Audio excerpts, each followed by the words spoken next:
Viewers, now it's time for us to take a quick look at the stories from the world of business, from the RBI MPC decision to all the corporate news to keep you updated.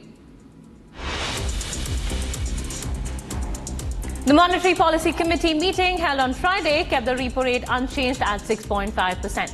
In addition to announcing the repo rate, Reserve Bank of India Governor Shaktikanta Das also made several announcements, including the decision to increase collateral-free agricultural loans. Announcing the decision, RBI Governor Das said that the limit for collateral-free agricultural loans for farmers will be increased from Rs 1.6 lakh to Rs 2 lakh.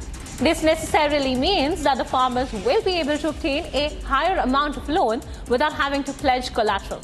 This decision accounts the rise in agricultural input costs and the overall inflation, and would help enhance credit availability for the small and marginal farmers. The last time the central bank had revised these limits was in 2019 to Rs 1.6 lakh, up from Rs 1 lakh set in 2010. The RBI also revised the consumer price index inflation for the current financial year at 4.8% from the earlier 4.5%.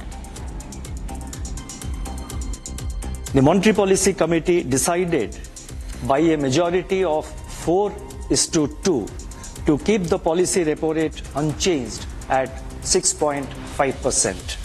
Consequently, the standing deposit facility, that is SDF rate, remains at 6.25%, and the marginal standing facility, that is the MSF rate, and the bank rate at 6.75%.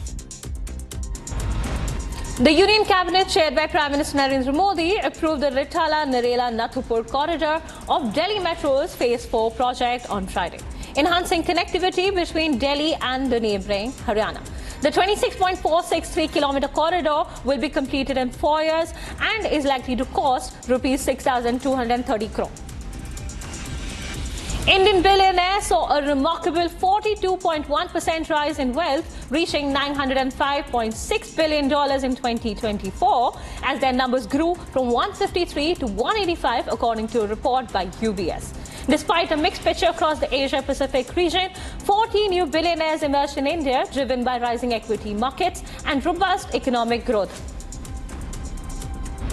Paytm, led by Vijay Shekhar Sharma, has announced the sale of its stake in Japan's PayPay to SoftBank, with the transaction valued at approximately Rs 2,000 crore.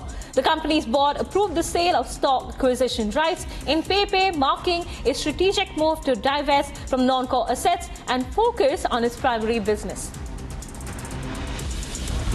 LG Electronics India on Friday filed the draft red herring prospectus with the market regulator to launch its initial public offering 2 months after South Korean car manufacturer Hyundai got listed in India.